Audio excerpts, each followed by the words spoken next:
Oui, Abim Marwan Kamara, Oui. sur la question de la SONAP. Oui, sur la question de la SONAP, la SONAP c'est une structure qui est en charge de gérer le pétrole dans notre pays. Vous avez dit tout à l'heure de parler plutôt de présumé Justement, scandale. Ouais. D'abord, ce qu'il faut saluer, c'est du fait que le journaliste ait pu lever le lièvre. Et il faut saluer ce travail du journaliste qui, à mon avis, dans un contexte comme le nôtre, n'est pas facile pour nos journalistes locaux de pousser ou de mener de telles investigations. Parce qu'une investigation, c'est à la fois d'abord l'assise financière, mais aussi le soutien de ta rédaction, et le troisième aspect le plus important, c'est la sécurité de celui qui doit mener ces différentes enquêtes. Donc tout le mérite revient aux journalistes d'avoir levé le lièvre. Cela ne veut pas dire que l'information qu'il a donnée elle est vraie ou fausse. Il appartient désormais, puisque lui-même dans son travail, c'est un travail incomplet qu'il a fait, en attendant de recouper la version des autorités de la SONAP. Et au-delà, certainement, de faire un travail professionnel qui se borne simplement à la cueillette ou à la, comment on appelle, accueillir les informations, à les vérifier et à les diffuser, surtout c'est le recoupement. Donc au-delà de ce bornage traditionnel du métier de journaliste ou de la profession de journaliste d'investigateur que nous cherchons tous les jours, c'est aussi la question de vérification par le lecteur des informations qui sont distillées dans le travail du journaliste. Vous savez, il y a des éléments, des faits sur lesquels on peut forger notre travail de journaliste. Maintenant, il peut y avoir de la spéculation du journaliste. Donc ça, c'est le commentaire du journaliste. Il peut présenter les faits tels qu'ils sont.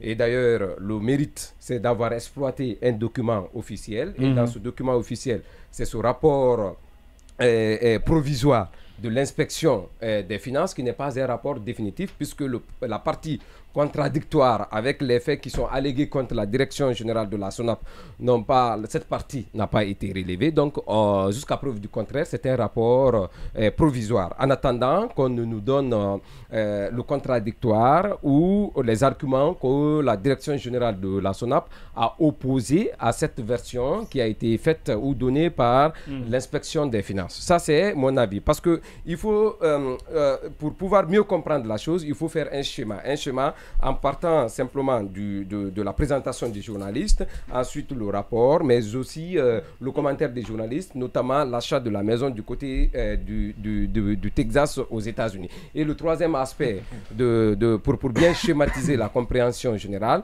c'est de voir aujourd'hui le décret portant création et fonctionnement de la SONAP. Donc cela permettrait à tout un chacun de comprendre.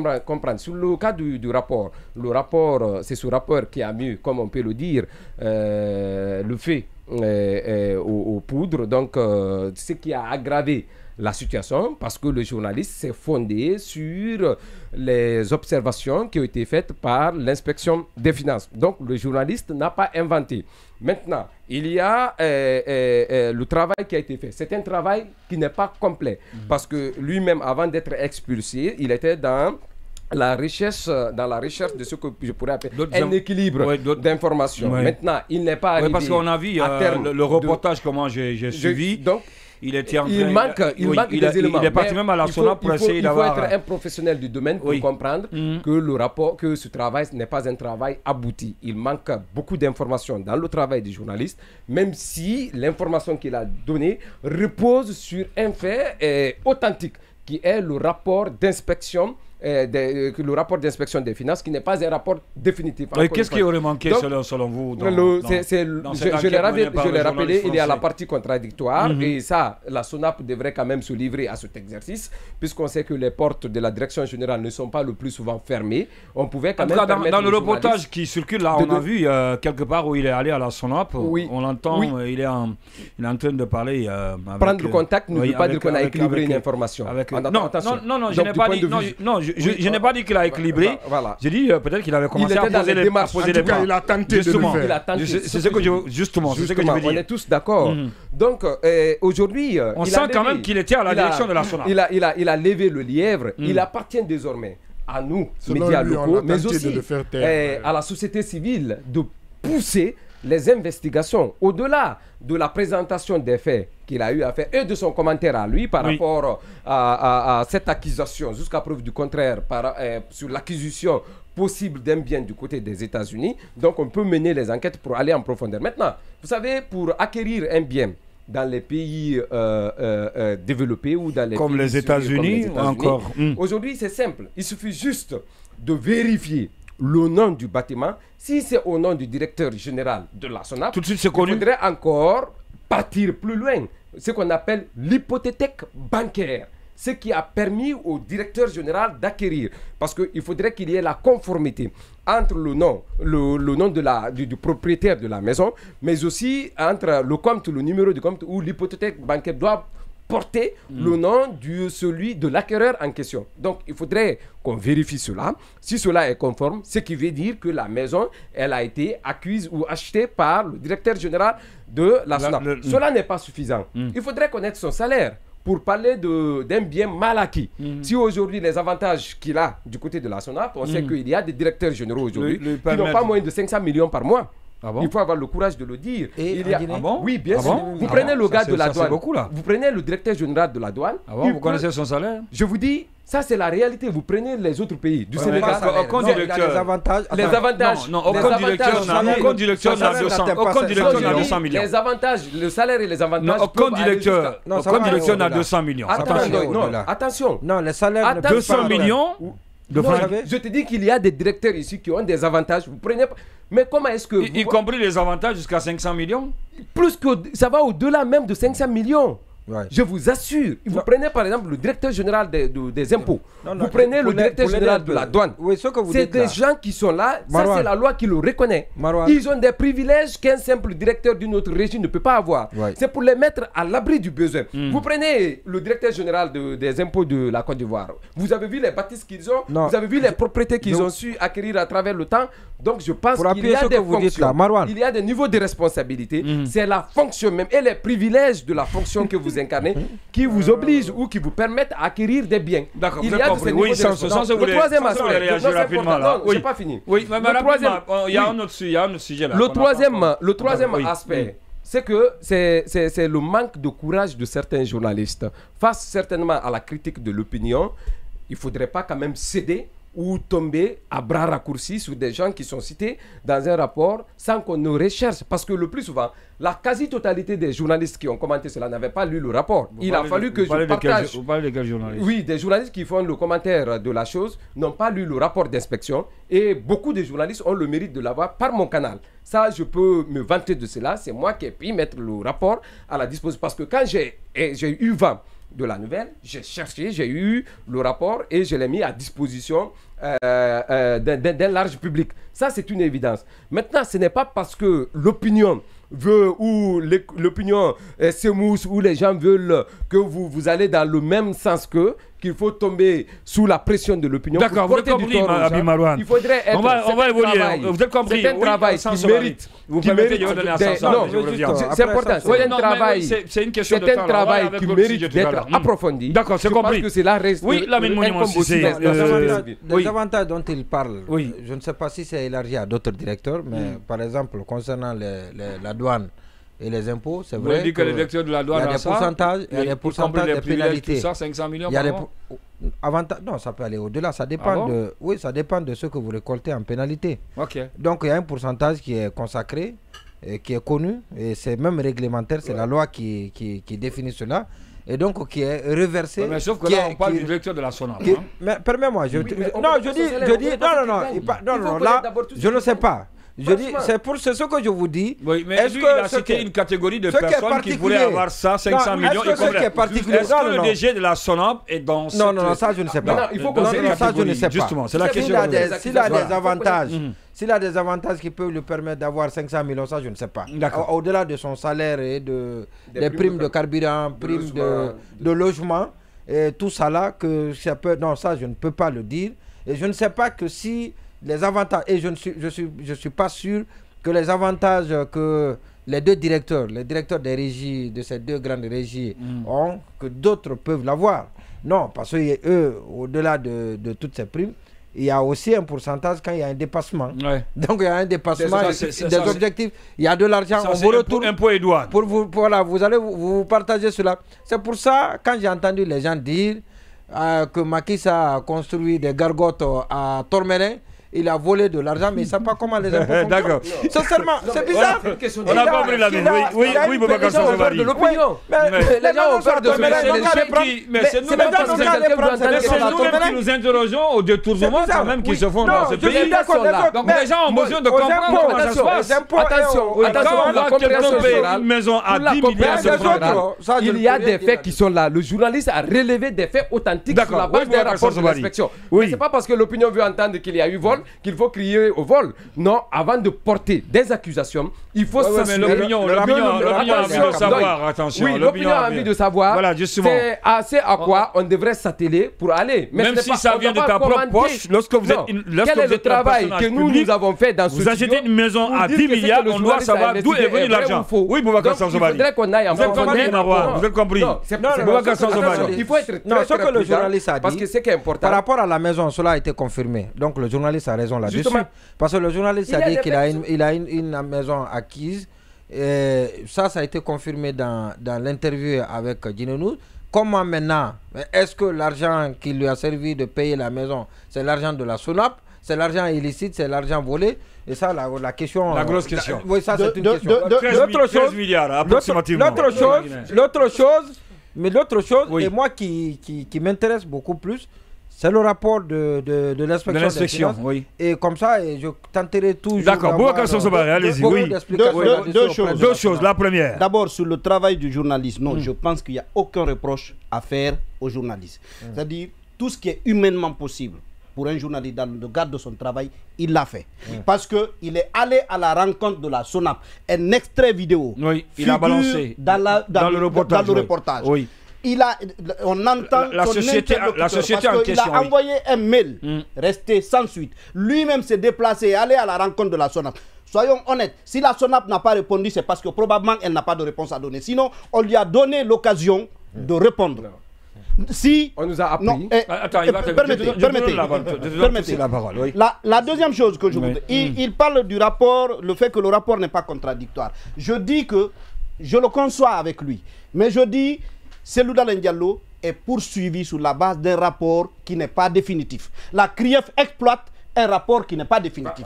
Qu'on ne me dise pas qu'on ne peut pas se prévaloir d'un rapport qui n'est pas définitif ici pour engager des enquêtes sur ce dossier-là, alors que Cellou Dalein Diallo est contraint à l'exil sur la base d'un rapport qui n'est pas définitif. Je voudrais juste, puisque c'est... Non, attention, c'est important. Ce n'est pas parce que moi, d'ailleurs, je fais partie des journalistes qui contestent cette accusation qui est portée contre Cellou Dalein.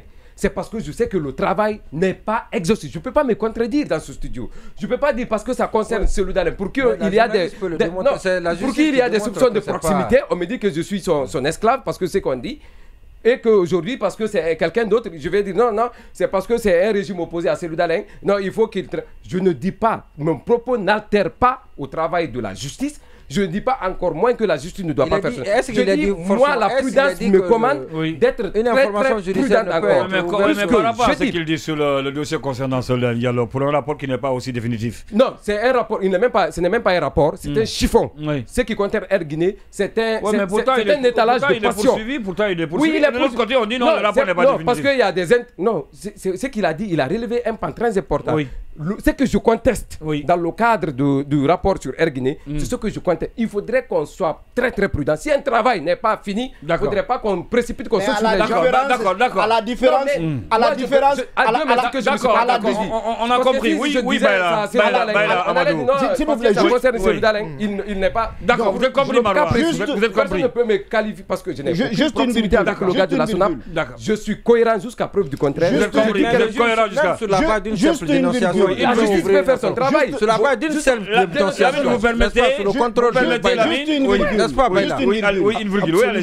je relève ça parce que autant pour le journaliste qui est allé à la rencontre de la SONAP, qui n'a pas eu de réponse à ces questions, autant je dis un courrier, lisez le rapport, un courrier est joint au rapport demandant la version, l'avis. Le contenu du mail qu'il a envoyé. C'était quoi la question? C'était quoi? Je dis, il est demandé à la SONAP, puisque c'est un rapport provisoire. On a transmis le rapport à la SONAP pour que la SONAP donne son avis pour le contradictoire. Si aujourd'hui, moi je dis, si le rapport définitif est disponible, avec tout ce que ça fait comme écho, on nous aurait rendu ça au moins. On aurait fait en sorte que ce rapport définitif soit disponible. Ou bien on aurait répondu aux journalistes que ce n'est pas vrai. Mais si on ne donne aucune réponse, le silence, à quelquefois, ça accuse une certaine... Si on ne dit rien, on consent. Oui, Baïla. Oui, je rappelle aussi que... Oui, vous permettez, Lamine? Je rappelle... On va évoluer, Lamine. Lamine, si vous permettez, non. C'est fini, c'est Baïla qui a la parole. Je rappelle... Baïla, oui, allez-y, Baïla. Non, je rappelle aussi que... Vous permettez, s'il vous plaît, la SONAP n'aurait pas intérêt à faire fuiter ça. S'il vous plaît, vous permettez. Lamine, Sanso, oui, Sanso, oui, Baïla. Oui, non, je rappelle également que selon le journaliste lui-même, il a été contacté par la SONAP, ou en tout cas par des gens qui estiment venir vers lui au nom de la SONAP pour recevoir une certaine somme d'argent pour arrêter son enquête. Ça fait partie aussi des choses qu'il a révélées. Et je veux dire aussi que dans ce rapport provisoire, il y a des faits aussi qui ne sont... c'est-à-dire, on peut les justifier. La SONAP peut à la limite essayer de venir les justifier, les expliquer. Mais le rapport déjà établit des faits qui ne sont pas... qui sont factuels, comme par exemple sur la question du contrat. Voilà, ils n'ont pas inventé ça. Et aussi, je termine par dire que si il y a, même pour la douane et le budget, s'il y a des directeurs dans ce pays qui touchent 500 millions de francs guinéens par mois, moi je trouve que c'est indécent. Voilà, non. Salaire, non, il n'y en a pas. Non, il a dit salaire y compris. Non, il n'y en a pas. Il ne peut pas y avoir les commodités. Non, j'ai cru entendre ça tout à l'heure. Donc je le dis. Il n'y en a pas. Voilà, donc parce que... Les avantages. Même c'est ce que je dis. Si un directeur alors touche que ce soit des salaires ou des avantages à hauteur de 500 millions de francs guinéens, dans notre contexte, c'est indécent. Et lorsqu'on le compare, ce que d'autres régies, ce que d'autres directeurs d'impôts en Côte d'Ivoire, par exemple, touchent, il faut comparer aussi l'état d'avancement, l'état des infrastructures, l'état de ces pays. Et là, c'est des montants faramineux et scandaleux. Donc, vraiment... j'espère que... Oui, et alors, je voulais aussi, parce que j'avais oublié un petit pan, je dis, Marouane a raison quand il dit par exemple qu'il faut creuser le salaire, le revenu, pour dire est-ce que son revenu est en adéquation avec l'acquisition de la maison. Mais je dis, l'autre option qu'on peut creuser, est-ce que l'augmentation exponentielle et brusque j'allais dire, de la marge trader n'est pas une source de rétrocommission qui a permis d'acquérir la maison. C'est aussi une autre piste de réflexion. Justement, alors, ce qu'il faut faire, c'est des interrogations de cette nature. Ce qu'il faut faire à cet effet, pour taire toutes ces rumeurs-là, c'est de mettre en place une commission. D'accord. C'est ce qui peut être fait. Non, je vous donne la mettre en place une commission qui va enquêter et qui va livrer son rapport qui doit être rendu public. Je vais lire deux messages, je vous donne la parole. Aux Guinéens de comprendre ce qui se passe là-bas. Je vous donne la parole. Je vais lire ce message-là qui nous a été... Là, mais si vous permettez... Abi Marouane. Oui, vous savez, pour jeter à la vindicte populaire un responsable, il suffit juste de lui coller une quelconque, comment on appelle, un quelconque crime financier. Encore une fois de plus, vous prenez par exemple la prime. Donc on est en train de jeter le directeur général. Non, je dis non. Moi, c'est pas... Écoute, moi, j'ai des principes. Dans le cas Yayassou, j'étais là, j'ai dit il faudrait qu'on respecte les règles. Dans le cas celui qui était pété, j'ai défendu la même position. Je n'ai jamais rencontré ces gens-là. Puisque aujourd'hui c'est Amadou Doumbouya, parce qu'il faut Non, je ne fonctionne pas comme ça, moi. Je n'ai pas peur de mes opinions. Et ce que je dis, je ne me cache pas pour le faire. Je ne défends pas Doumbouya. Je n'ai aucun contrat avec lui. Je ne le connais ni d'Eve ni d'Adam. C'est comme ce que je fais avec Selou. Je défends une position qui est la mienne, qui est, comment on appelle, est conforme avec mes positions et avec ce que je défends comme intérêt moral et autres. Mais ce que je voudrais dire, quand vous prenez par exemple la prime qui revient à la SONAP, ce n'est pas une prime qui est déversée directement à la poche du directeur. C'est cette prime qui permet à la SONAP de payer ses travailleurs et de fonctionner. Le fonctionnement de la SONAP. Donc si on majore l'intérêt d'une direction, je pense qu'il y a des questions. Le journaliste a fait un excellent travail. C'est du fait qu'il a réveillé. On ne sait pas l'intérêt, c'est combien, le pourcentage, c'est comme ça. C'est justement. L'opinion publique doit savoir. Mais l'inspection a son avis. Oui. Notre travail en tant que journaliste, il ne faudrait pas qu'on fasse simplement du commentaire d'une enquête. Il faudrait qu'on fouille en profondeur pour connaître. Maintenant, le journaliste français est venu jusqu'à un niveau. Maintenant, c'est à nous de sortir tous les éléments pour faciliter. Et c'est à la direction générale de la SONAP. C'est à la direction générale de s'ouvrir pour connaître ces informations. Elle qui doit nous dire. Mais je dis encore une fois, M. Ndoye, jusqu'à preuve du contraire, il y a aujourd'hui des directeurs généraux. Il y a des directeurs généraux sous le CNRD qui sont mieux payés, mieux entretenus qu'un ministre d'État. Vous pouvez vérifier. Mais allez-y, faites. L'autre salaire et l'avantage va aller jusqu'à 500 millions par mois. En train de... Mais il y a des ministres ici qui se tapent, qui achètent des véhicules à longueur de journée pour leurs petits amis. Ah bon? Mais ça ne vous choque pas? Non, si c'est connu, ça choque. Oui, non, mais si c'est sûr, ça serait intéressant qu'on fasse comme le journaliste français. On mange la voiture. Il y a un document qui démontre que l'intéressé a fait ça. Moi, je ne sais pas. Comme le ministre, s'il y a des ministres qui payent des véhicules pour le petit ami, moi, je n'en sais pas. Des documents pour dire que tel a volé. S'il y a des ministres qui payent des véhicules pour le petit ami, moi je n'en sais pas. Non, justement, il faudrait qu'un journaliste nous envoie cette preuve, nous indexe. Ça serait bien qu'on nous indexe un ministre, qu'on nous indexe une petite copine. On a indexé une maison. Là, il faut qu'on nous indexe aussi une voiture d'une petite amie. Là, on nous indexe une maison. C'est pratiquement la fin de cette émission. Merci à vous. Merci à vous, Abim Marwan Kamara. Merci à Boubacar Samsobari. Merci à Lamine Monument Cissé.